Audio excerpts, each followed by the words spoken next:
시청자 여러분 안녕하십니까? 복지TV 뉴스입니다. 다시 한번 뜨거운 열정의 무대를 만나보게 될 인천 장애인 아시아 경기대회. 우리 국가대표 선수단의 결단식이 열렸는데요. 개최국의 명예를 걸고 종합 2위에 오르겠다는 목표를 세웠다고 합니다. 현장에 정두리 기자가 다녀왔습니다. 열정의 물결 이제 시작이다. 2014 인천 장애인 아시아 경기대회의 본격적인 카운트다운이 시작됐습니다. 41개국 선수단이 참가하는 대회에 대한민국은 23개 전 종목 486명 선수가 출전해 메달 사냥에 나섭니다. 지난 7일 인천장애인체육 종합훈련원에서는 결단식이 진행된 가운데 국가대표 선수단은 50여 개 금메달을 획득해 종합 2위에 오르겠다는 목표를 세웠습니다. 그동안 여러분들이 갈고 닦았던 그 실력을 마음껏 발휘해 주십시오. 또 그렇게 해 주시리라 믿습니다. 여러분들의 가슴에 달려있는 이 태극기가 여러분들 또 지켜보고 또 지켜봐 줄 겁니다.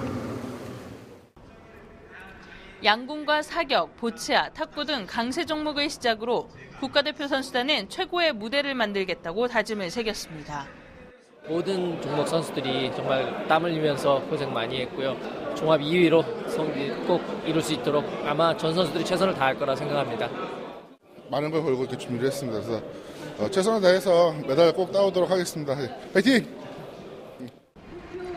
개최국의 자존심을 지키기 위해 어느 때보다 최선의 노력을 쏟아내고 있는 국가대표 선수단. 오는 18일 인천에서 열정의 무대가 시작됩니다. 복지TV 뉴스 정두리입니다.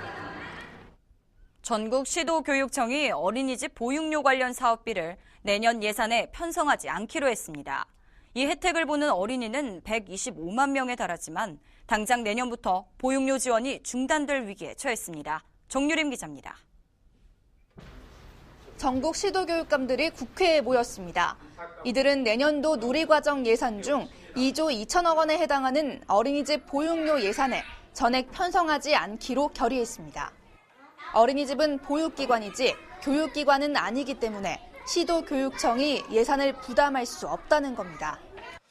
전국 시도교육청의 재정 요건을 감안해서 누리과정 등 정부 시책 사업은 지방교육재정교부금이 아니라 반드시 중앙정부가 부담하여 지방교육재정을 정상화해 줄 것을 촉구합니다. 정부는 누리과정을 확대하는 과정에서 국고와 지방비, 지방교육재정교부금으로 충당했던 관련 예산을 지방재정교부금으로 이관했습니다. 하지만 내년 예산에서 지방교부금이 1조 3천억 원 이상 깎였고 누리과정에는 한 푼도 배정되지 않았습니다. 국회 심의 절차에서 반영될 가능성이 아직 남아있지만 누리과정 예산이 시도교육청 예산에서 누락될 경우 보육료 지원은 중단됩니다. 현재 3세에서 5세 아동은 공립유치원 1인당 월 11만 원, 사립유치원과 어린이집은 월 29만 원을 지원받지만 이렇게 되면 아이를 어린이집에 보내는 가정은 내년 1월부터 각자 부담해야 합니다. 다만 방과 후 아이들을 돌봐주는 초등 돌봄교실의 경우 국회가 관련 예산을 확보하겠다고 약속한 만큼 일단 결정을 유보했습니다. 복지TV 뉴스 정유림입니다. 서울시에는 17개의 영구 임대주택이 있습니다. 그러나 영구 임대주택을 입주하려는 대기자들이 강남 지역에만 집중되고 있다고 합니다. 박정인 기자입니다. 서울정내 한국토지주택공사 LH가 관리하는 영구 임대주택에 입주하려는 대기자가 강남권 지역에만 몰리고 있다는 결과가 나왔습니다. 현재 정부는 영구 임대주택 입주 자격 조건으로 무주택자이면서 생활이 어려운 장애인이거나 기초생활보장수급자, 세터민 등으로 규정하고 있습니다. LH공사가 운영하는 서울 지역 영구 임대주택단지는 모두 17곳으로 전체 세대수는 23,920세대입니다. LH공사는 영구 임대주택에 입주를 희망하는 대기자 인원은 전체 1,750명이라고 밝혔습니다. 특히 LH공사는 비강남권 지역의 영구 임대주택 입주 대기자가 약 3에서 7%의 비율을 보이고 있고 서울 강서구 등촌 7단지의 경우에는 대기자가 단 한 명도 없다고 말했습니다. 서울 강남권 영구 임대주택의 경우 비강남권 지역에 비해 17배에 달하는 229명이 입주 대기 중인 것으로 나타났습니다. 이에 대해 비강남권 지역 주민들은 강남권역 아파트는 새로 지은 아파트이지만 비강남권 지역은 20년이 넘은 아파트로 시설이 노후화됐기 때문이라고 주장합니다. 한 지붕 아래 동일한 입주 조건으로 살고 있는 주민들의 삶의 질 향상을 위한 LH공사의 대책 마련이 시급해 보입니다. 복지TV 뉴스 박정인입니다. 최근 6년간 공중보건의사가 큰 폭으로 줄어 의료 취약 지역의 의료 공백이 우려된다는 지적이 나왔습니다. 국회 보건복지위원회 문정림 의원은 복지부와 경기도 등 8개 지자체에서 받은 자료를 분석한 결과 전국 공중보건의사가 지난 2009년 5,287명에서 올해 6월 현재 3,803명으로 약 28% 줄어들었다고 밝혔습니다. 문 의원은 공중보건의사가 줄어드는 현 시점에서 1차 의료기관이 없는 의료 취약 지역과 감염성 질환 예방 등 공중보건 목적에 우선 인력을 투입하는 방안을 검토해야 한다고 말했습니다. 최근 5년간 근로장려금 부정수급액이 142억 원에 달하는 것으로 나타났습니다. 국회 기획재정위원회 정의수 의원이 국세청 자료를 분석한 결과 최근 5년간의 근로장려금 부정수급자가 총 2만 1,000여 명인 것으로 나타났습니다. 특히 2013년 부정수급자가 급등하면서 환수액도 60억 8,400만 원으로 나타나 2010년보다 4배 급증한 것으로 조사됐습니다. 정 의원은 근로장려금 부정수급으로 실제 혜택을 받아야 할 저소득 빈곤층이 적극적인 지원을 받지 못하고 있다며 내년부터 근로장려금 수급 대상이 확대돼 부정수급자도 3배 이상 늘어날 것으로 전망되는 만큼 부정수급 방지를 위한 대응책이 필요하다고 말했습니다. 내년 보육료 지급 중단 사태가 우려되는 가운데 박원순 서울시장이 서울 어린이집 보육료는 예정대로 지급하겠다고 밝혔습니다. 박 시장은 모 방송사 라디오 프로그램에 출연해 유치원은 교육청이 관할하는데 교육청에서 너무 비용이 많이 들어 정부가 책임지라는 것이고 어린이집은 서울시가 관할하는데 어렵지만 예산을 배치하고 있고 내년에도 할 생각이라고 말했습니다. 박 시장은 그러나 무상보육 예산 분담 비율에 대해 중앙정부가 더 지원해야 한다는 입장에는 변함이 없다고 말했습니다. 한편 전국시도교육감협의회는 2015년도 누리과정 예산 중 어린이집 보육료 예산을 전액 편성하지 않기로 결의한 바 있습니다. 방사성 폐기물을 싣고 가던 운반 트럭에 화재가 났다면 어떻게 대응할 수 있을까요? 경주 방패장에서 가상 종합훈련이 실시됐습니다. 박성우 기자입니다. 방패물 드럼을 싣고 가던 전용 운반 트럭이 엔진 과열로 인한 화재가 발생하자 비상 벨소리와 함께 비상대책반이 가동합니다. 이번 훈련은 지난 7일 한국원자력환경공단이 경주 방패장에서 실시한 훈련으로 그동안 해상 중심의 훈련을 육상으로 확대 실시하면서 최초의 육해상 종합훈련입니다. 저희들은 주기적으로 이런 종합 대응 훈련을 실시할 계획입니다. 그렇게 해서 이 지역 경주 지역 주민과 국민들이 안심하고 편안하게 생활할 수 있도록 저희들은 최선을 다해서 방패장을 안전하게 운영하겠습니다. 2010년 12월 완공된 경주 방패장은 방사성 폐기물을 임시 저장 건물에 저장하며 본격 가동에 들어갔습니다.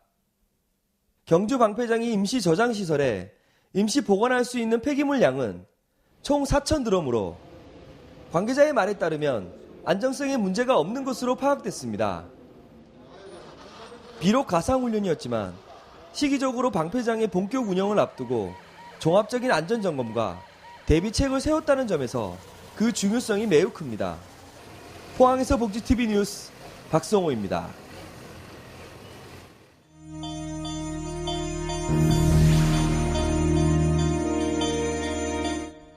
이어서 간추린 뉴스를 전해드립니다.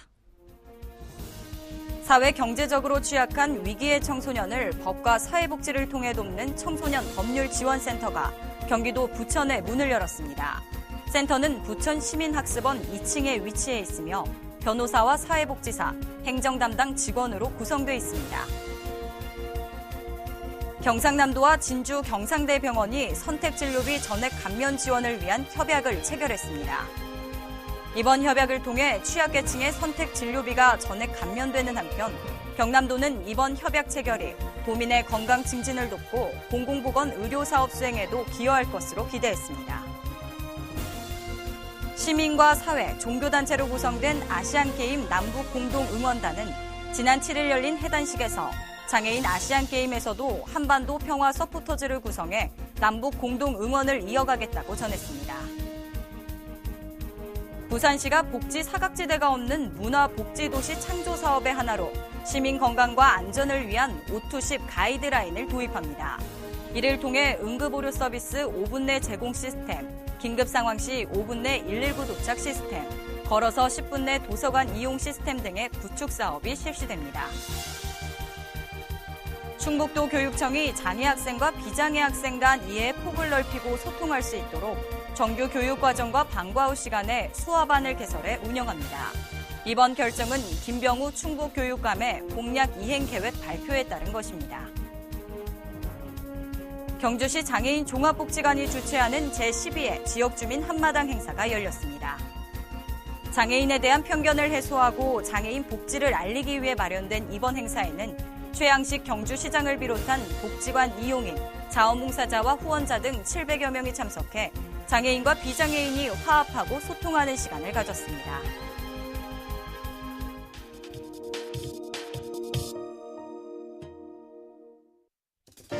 대한민국 국민에게 많이 발생하는 3대암 중 하나인 대장암.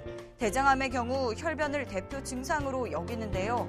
그런데 혈변이 없어도 대장암일 수 있다고 합니다. 그만큼 검진을 통해 미리 예방하는 것이 중요한데 50대 이상이라면 증상이 없더라도 대장 내시경 검사를 받아야 합니다. 이번 시간 건강해지는 팁에서는 대장암에서 건강 지키는 방법을 알아봅니다. 50세 이상이라면 혈변이 없어도 대장 내시경 검사를 받아야 합니다. 대변에서 피가 나오지 않으면 안심하는 경우가 있지만 출혈이 없는 대장암도 있습니다. 75세 박자순 할아버지도 이런 경우입니다. 통증도 없었고 혈변도 없었지만 대장 내시경 결과 대장암이 발견됐습니다. 한 통계에 의하면 0.1%의 대장암 환자는 출혈이 없었습니다. 대장암에 출혈을 할 수도 있지만 출혈을 안 한 경우가 얼마든지 있을 수 있기 때문에 대변에서 출혈이 없다고 해서 우리가 대장암이 없다고 함부로 이렇게 단정을 할 수 없는 게 문제입니다. 혈변이 없어도 대장 내시경이 필요한 또 하나의 이유는 용종을 조기에 제거할 수 있기 때문입니다. 서구화된 식습관과 잦은 음주로 40대에서도 용종이 발견되곤 하는데 방치할 경우 대장암으로 악화하기도 합니다. 특히 1cm가 넘는 용종이나 3개 이상 동시에 용종이 존재할 경우 더욱 대장암 위험이 높습니다. 용종 크기가 1cm가 이상이 되게 되면 앞으로 대장암에 발생할 확률이 한 10% 되고요. 그게 2cm 정도가 되면 대장암으로 발전할 확률이 거의 40% 이상 됩니다. 비록 제거를 했더라도 좀 더 자주 대장 내시경 검사를 해보는 게 안전합니다. 대장 내시경 검사는 대장암을 조기 진단하는 가장 확실한 방법입니다. 50대 이상이라면 성별에 상관없이 5년에 한 번은 받아야 합니다. 또 가족력이 있거나 용종이 있는 경우 3년에 한 번은 대장 내시경을 받아야 한다고 전문가들은 조언합니다. 대장암은 매년 빠르게 늘어나고 있습니다.